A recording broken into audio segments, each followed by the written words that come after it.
Hello दोस्तों, नमस्ते, प्रणाम। किशन बानी लो आप लोग। हम तो आशा करते हैं आप लोग बहुत अच्छा खबर। आज हम आप लोग के एगो बहुत ही प्यारा सा झूमर सुनाते हैं। आप लोग के किशन लगे कमेंट करो। सैया मिला है गदेला मैं क्या करूँ, बलमा मिला है गदेला मैं क्या करूँ।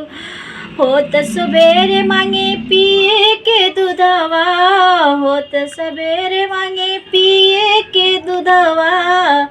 खोजे माई के गोदिया मैं क्या करूँ, खोजे माई के गोदिया मैं क्या करूँ।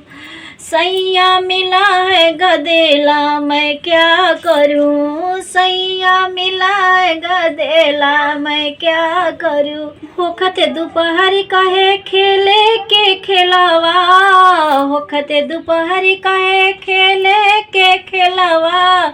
मांगे गुल्ली और डंडा मैं क्या करूँ, मांगे गुल्ली और डंडा मैं क्या करूँ।